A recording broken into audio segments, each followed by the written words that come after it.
All right, so day 4 here in Prague. Today, kind of break it down. Had my third meeting with Source Fabric, and Source Fabric, they're a nonprofit dedicated to creating software and open source tools for journalists working abroad and on any sort of media effort, independent news in countries that don't really have independent news. So kind of similar to the company I met with yesterday, except they're more on the tech and the development side rather than the actual training and the curation of the journalism. So to break it down, I met with Doug Arlanis, he's an American living here in Prague, and he's the co-founder of Source Fabric. Source Fabric has three offices all over the world: one in Toronto, one in Berlin, and one here in Prague. The one here in Prague is the headquarters.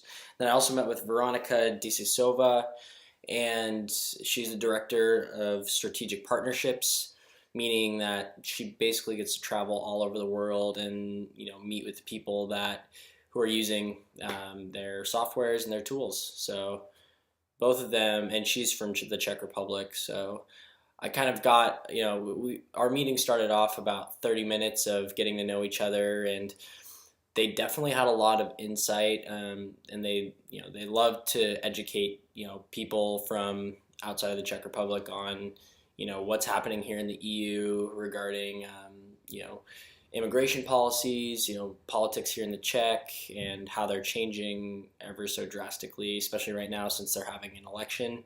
So we spent about 30 minutes just talking politics and overall, and then once we started getting into more topical subject matter, i.e. the refugee crisis, I brought up and proposed my project idea, and it sort of went like this. I think originally they thought that I was coming in hoping to be a potential customer, and then once I kind of got that they were thinking that, and they were sort of, once I presented it, they're like, well, typically we don't work with projects like that. And then I kind of switched gears a little bit, and I said, here's what's really happening. You know, this project hasn't happened yet, and I'm just looking for insight. And once I said that, things became so much more casual.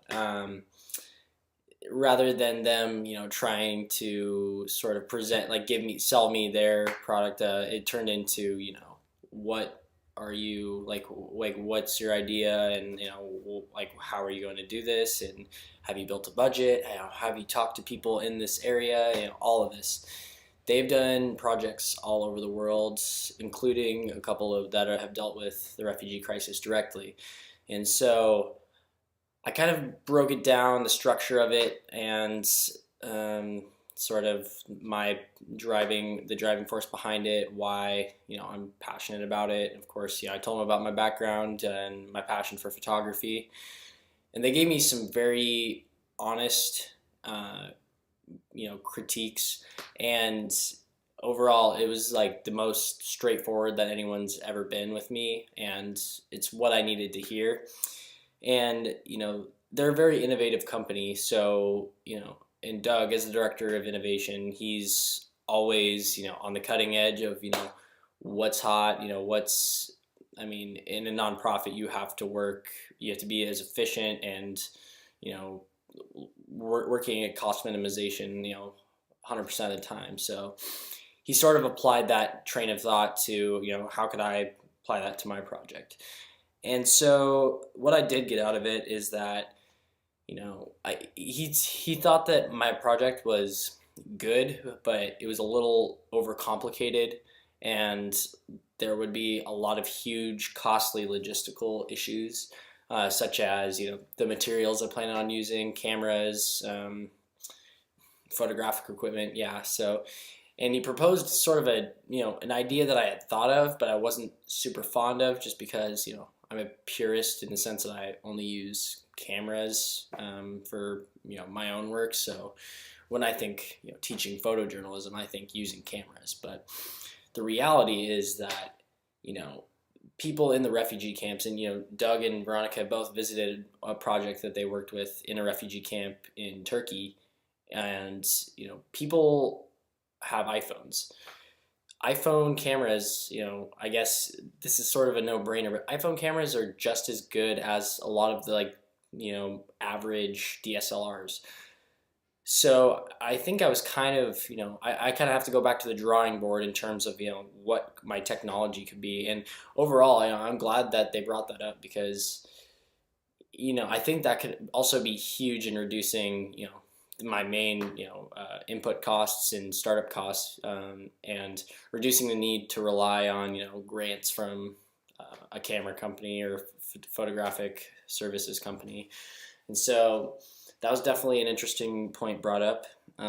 Additionally, they also brought up some ethical and cultural considerations, such as what are the the gender roles in Islam, which the majority of the people in the Syrian refugee camps are Muslim, and sort of what's the dynamic there, and you have to account for the fact that women and men might not have access to the same types of opportunities, and how to account for that, and or if women would even be allowed to do something like this under the supervision of the camp officials. And so that's something I had thought of, but not in sort of a make or break, to that level, like if it would make or break the project. And then let's see. They also, they both gave me a couple of key resources that I should look up in, sort of starting this up.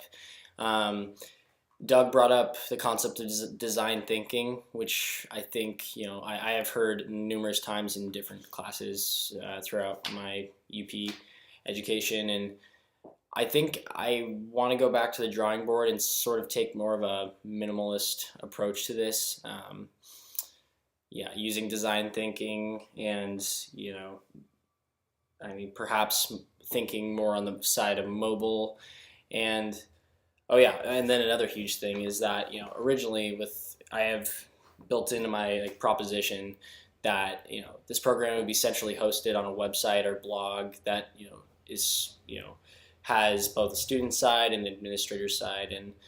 And this was probably the greatest insight that I got, is that rather than going through the process of stressing out over okay, do I need to create this, do I need to have this huge budget for development costs, web development and whatnot. But what I learned today is that a lot of the people in the refugee camps that have access to the internet, they literally think that Facebook is the internet. And to me, that's just crazy.